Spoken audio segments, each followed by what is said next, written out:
નમસ્કાર વહાલા વિદ્યાર્થી મિત્રો, આજે આપણે ધોરણ 11ના ગુજરાતી વિષયના પાઠ નંબર 19 કાવ્યદ્રયીના સ્વાધ્યાયનું સંપૂર્ણ સોલ્યુશન જોઈશું.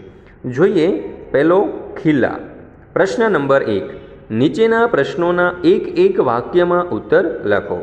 પહેલો સવાલ, મેદની શા માટે ભેગી થઈ હશે? ઉત્તર, ક્રોસ ઉપર ખીલે જડી દીધેલા ઈસુ ખ્રિસ્તને જોવા મેદની ભેગી થઈ હશે. બીજો સવાલ, વધસ્તંભ પર કોને જડી દેવામાં આવ્યા હતા?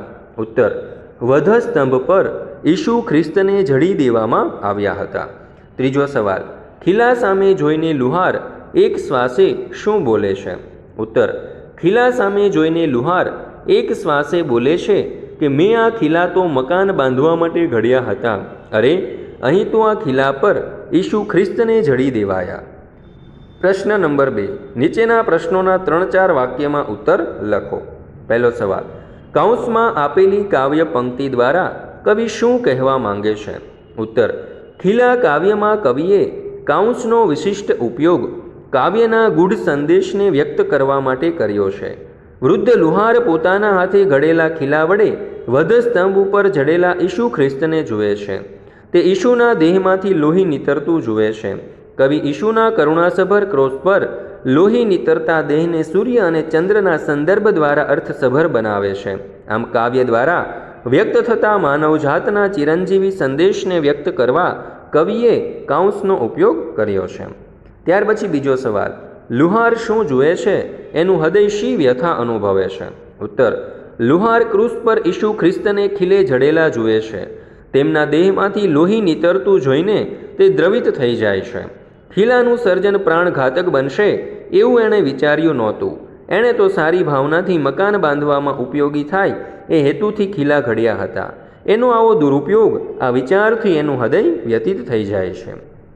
પ્રશ્ન નંબર 3. નીચેના પ્રશ્નોની મુદ્દાસર નોંધ લખો.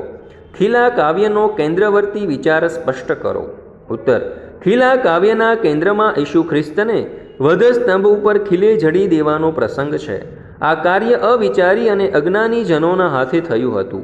ખીલે જડી દેવાથી ઈસુ ખ્રિસ્તના દેહમાંથી લોહી નીતરી રહ્યું હતું. ત્યાં એક વૃદ્ધ લુહાર ક્રૂસ પાસે આવે છે અને ઈશુના દેહની આવી કરુણ દશા જોઈને વ્યથિત થાય છે. તે વિચારે છે કે અરે, મેં આ ખીલાનું સર્જન સદુપયોગની ભાવનાથી કર્યું હતું. તેનો આવો દુરુપયોગ થશે એની તો મને કલ્પના જ ન હતી.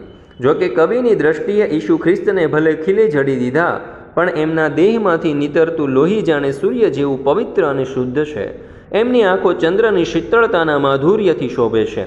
આમ ખીલા કાવ્યનો કેન્દ્રવર્તી વિચાર એ છે કે સંસારમાં સર્જનાત્મકતા અને સંહારાત્મક એ બે પ્રવૃત્તિઓ ધરાવતા માણસો હોય છે, પરંતુ સર્જક એ સારા હેતુથી કરેલ સર્જન વિનાશક રૂપે જોવા મળે ત્યારે સર્જક વ્યથિત થાય છે.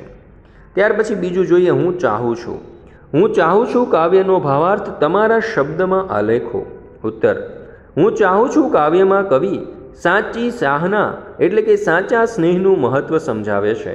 સમાજની સુંદર વસ્તુ કે વ્યક્તિ પ્રત્યે સૌને સ્નેહ થાય છે, પરંતુ અસુંદર વસ્તુ કે વ્યક્તિ કોઈને પસંદ નથી.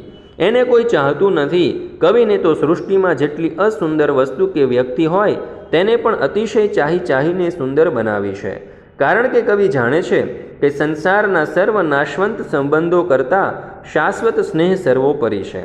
આથી કવિ આ કાવ્યમાં જીવનના રાગ દ્વેષ, ઊંચ નીચ, સુંદર અસુંદર વગેરે દ્વંદ્વોથી મુક્તિ મેળવવા માટે સાચા સ્નેહને પ્રાધાન્ય આપે છે. દોસ્તો, આ પાઠના સ્વાધ્યાયનો ધ્યાનપૂર્વક અભ્યાસ કરવા બદલ આપ સર્વનો ખૂબ ખૂબ આભાર. ફરી મળીશું આપણે એક નવા પાઠના સ્વાધ્યાયના સોલ્યુશન સાથે.